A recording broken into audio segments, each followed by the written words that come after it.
पहुंच गए पाताल लोक। देखा कि एक संत की कुटिया बनी हुई है और कुटिया के पीछे वो घोड़ा बंधा है। कपिल मुनि उन्हें कुछ पता नहीं था। कुटिया के सामने बैठे हुए भगवान के ध्यान में लीन थे, जो ब्रह्म के अवतार थे। और जब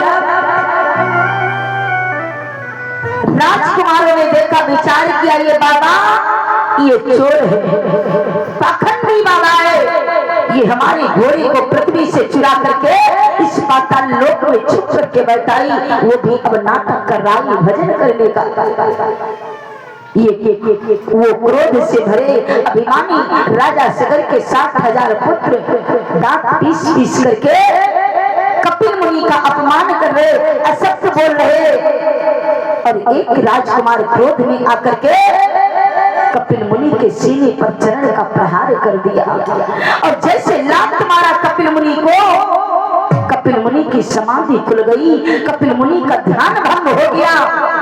सामने खड़े हुए भारी भीड़ भाड़ में जब राजकुमारों को देखा, राजसी वस्त्रों में खड़े हुए, कपिल मुनि जान गए ये कहीं की कोई राजकुमार है, जिन्होंने अपने अभिमान में आकर के मेरा अपमान किया है। कपिल मुनि ने मन में विचार किया, इन दुष्टों ने मुझसे मेरा कसूर नहीं पूछा कि आखिर मेरा दोष क्या है। उसी तरह से अब मैं इनको भी दंड दूंगा बिना बताए। कपिल मुनि ने तुरंत अपना कमंडल उठा लिया, कमंडल से जल को लिया, अपने हाथ में रखा, मंत्र से आमंत्रित किया और उन 7,000 राजकुमारों पर छोड़ दिया। एक साथ में राजा सगर के 7,000 कुमार जल करके समाप्त हो गए और राजा सगर के 7,000 पुत्र जब मारे गए, राजा सगर को पता चला कि मेरे 7,000 पुत्र एक साथ में मारे गए, तो राजा सगर को इतना अपार दुख हुआ कि राजा सगर की सुध बुध ही खो गई। राजा सगर रोना तो चाहते हैं, मुख से दुख की आंखें तो निकल रही, लेकिन आंखों से आंसू नहीं निकल रहे। इतना अपार दुख हुआ राजा सगर को कि आंखों के आंसू भी सूख गए। हाय हाय करके केवल चिल्ला रहे। लेकिन भक्तों ध्यान देना, राजा सगर को भारी दुख हुआ। उनके दुख का वर्णन करना ये संभव नहीं है, क्योंकि जिसके एक संतान समाप्त हो जाती है उसको कितना कष्ट होता है, कितना दुख होता है। लेकिन जिसकी 7,000 संतानें एक साथ में मारी जाए, उसे भला कितना दुख होगा। लेकिन अब ध्यान दें, राजा सगर को चिंता हो रही है कि मेरे पुत्र एक तो एक साथ मारे गए और दूसरे अभी तक वो मरघट में पड़े हुए, उनका दाह संस्कार भी नहीं हुआ और 60,000 चिताएं जलाना ये कोई आसान मामूली काम नहीं था, क्योंकि एक चिता जब जलाई जाती है कितना प्रबंध करना पड़ता है। 7,000 चिताओं को है तो वो चक्रवर्ती राजा, लेकिन 7,000 चिताएं जलाना उनके भी बस की बात नहीं है। भक्तों राजा सगर इसी चिंता में पड़े रहे और धीरे धीरे एक दिन राजा सगर अधिक समय तक जी नहीं पाए। राजा सगर ने भी अपने प्राणों को एक दिन छोड़ दिया और राजा सगर भी जब समाप्त हुए तो राजा सगर के जो एक पुत्र बचा था जिसका नाम था असमंजस, असमंजस ने अपने पिता का दाह संस्कार किया और राजा सगर के बाद अयोध्या के राजा हुए राजा असमंजस। और भक्तों उनको भी वही चिंता हुई कि मेरे भाई मरघट में पड़े हुए, अभी तक उनका उद्धार नहीं हुआ है। तो भक्तों ध्यान देंगे, राजा सगर के 7,000 पुत्रों का उद्धार कैसे होगा। एक दिन असमंजस पहुंच गए कुलगुरु वशिष्ठ जी के पास और वशिष्ठ जी से जाकर के अपने भाइयों के मरने के बारे में पूरी बात बतलाई। वशिष्ठ बोले, राजन, तुम्हारी भाइयों के उद्धार के लिए केवल एक ही युक्ति, एक ही उपाय, एक ही साधन नजर आता है। असमंजस बोले, क्या? वशिष्ठ जी ने बतलाया, यदि पतित पावनी गंगा यदि इस पृथ्वी पर आ जाए तो तुम्हारी भाइयों के साथ साथ तुम्हारे कुल के साथ साथ सारे संसार का भी उद्धार हो जाएगा। लेकिन उस देवी को इस पृथ्वी पर लाना इतना आसान नहीं है, उसके लिए बहुत बड़े कठोर तप की जरूरत है। राजा असमंजस बोले, गुरुदेव, मैं तपस्या करने के लिए तैयार हूँ और मैं अपने तप बल के द्वारा उस देवी गंगा को इस पृथ्वी पर लाऊंगा। असमंजस बोले, प्रभु एक बात हमें बतलाई आप। वशिष्ठ बोले, कहिए राजन। असमंजस कहने लगे, प्रभु आखिर गंगा जी ब्रह्मा जी के कमंडल में कैसे पहुंची? तो उसी समय वशिष्ठ जी ने राजा असमंजस को पूरी बात बतलाई और बोले, राजन, जिस समय भगवान विष्णु ने 52 अवतार धारण किया और राजा बलि के द्वार पर 3.5 पग पृथ्वी दान में लेने के लिए पहुंचे, राजा बलि ने 3.5 जब पृथ्वी दान में दिया और जब वामन भगवान से कहा कि तुम्हारा जहां से जी जाए वहां से पृथ्वी नाप लो, वामन भगवान ने जब विराट रूप धारण किया और 3 पग में 3 लोगों को जब नाप लिया, आधा कदम जब शेष रह गया, राजा बलि ने अपनी पीठ को नपवा दिया। लेकिन जो तीसरा पग था, जब ब्रह्मलोक को पहुंचा, ब्रह्मा जी बैठे सृष्टि की रचना कर रहे थे और जब वामन भगवान के चरण को देखा, उन्होंने चरणों की ओर निहार करके देखा, विचार किया, इस चरण से कुछ दिव्य लीला उत्पन्न होने वाली है। उसी समय तुरंत ब्रह्मा जी ने झटपट अपने कमंडल से जल को लिया, वामन भगवान के चरण को पखार लिया, वो चरणामृत अपने कमंडल में रख लिया। उस चरणोदक से एक देवी प्रकट हो गई जिसका नाम पड़ा गंगा। वशिष्ठ जी ने राजा असमंजस को बतलाया, राजन सुनो कि धोई हो चरण उछंगा,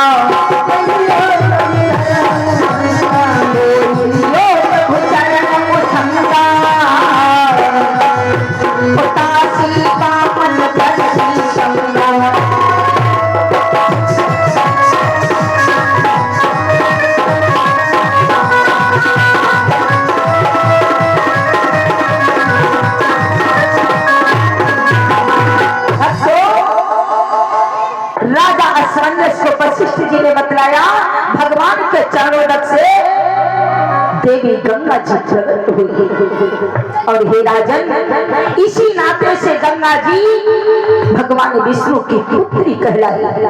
असमंजस कहने लगे, वो कैसे? वशिष्ठ जी ने बतलाया कि प्रभु चरणन गंगा उपजाए,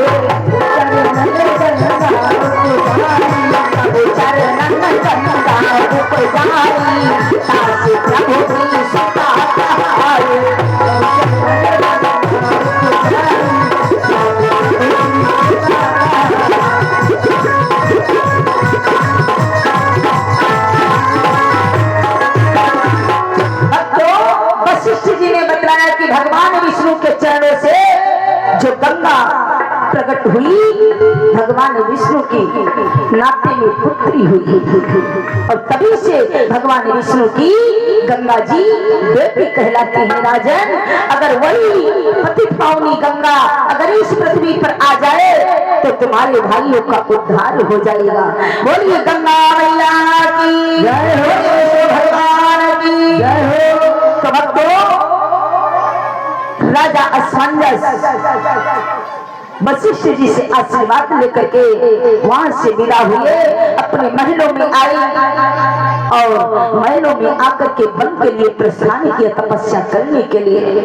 और जैसे ही वन में समाधि लगा करके बैठे तपस्या करना चाहा, उसी समय आकाशवाणी हुई और आकाशवाणी ने राजा असमंजस को बतलाया, राजन अपना व्यर्थ में समय मत गवाओ और सुनो, जिस काम से तपस्या करने के लिए आप मन को आई हो, वो काम तुम्हारे द्वारा नहीं होगा। राजन वापस लौट जाओ घर को और सुनो कि राजन घर को वापस जाओ, तुमसे न काम बन आएगा। हाँ पौत्र तुम्हारे का बेटा श्री गंगा जी को जाएगा। हाँ पौत्र तुम्हारे का बेटा गंगा जी को जाएगा। पौत्र तुम्हारे का बेटा गंगा जी को जाएगा।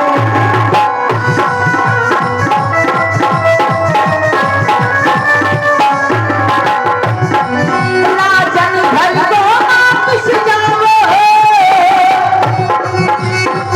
तुमसे काम बन आएगा। हाँ पौत्र तुम्हारे का बेटा श्री गंगा जी को जाएगा। हाँ पौत्र तुम्हारे का बेटा गंगा जी को जाएगा।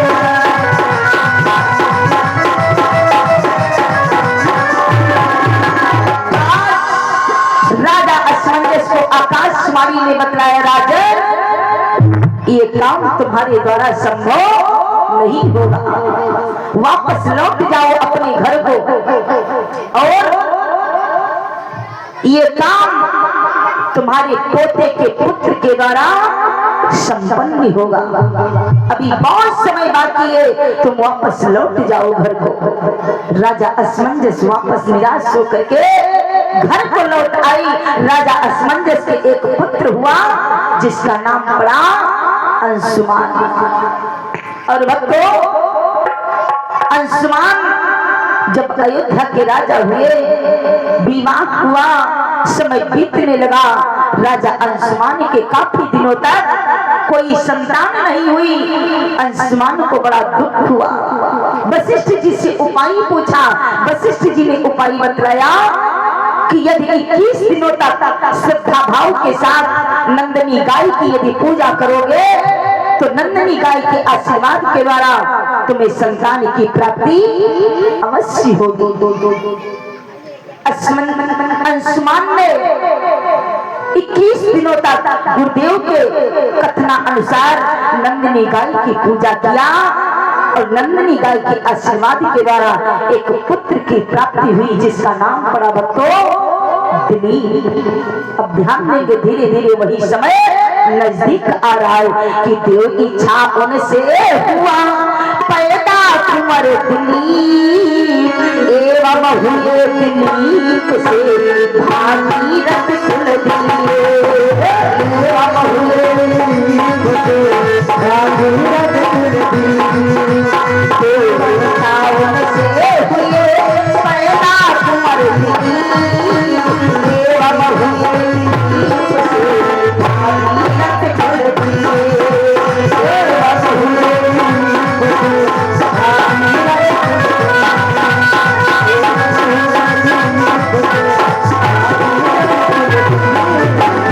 भागीरथ अंशुमान ने नंदनी गाय की पूजा किया। अंशुमान को एक पुत्र की प्राप्ति हुई जिनका नाम पड़ा दिलीप और आगे चल करके दिलीप की संतान हुई भागीरथ। समय वही आ गया जो आकाशवाणी ने बतलाया था राजा असमंजस को। ध्यान देंगे बच्चों, राजा असमंजस के पुत्र हुए अंशुमान और अंशुमान के पुत्र हुए दिलीप और दिलीप के पुत्र हुए भागीरथ।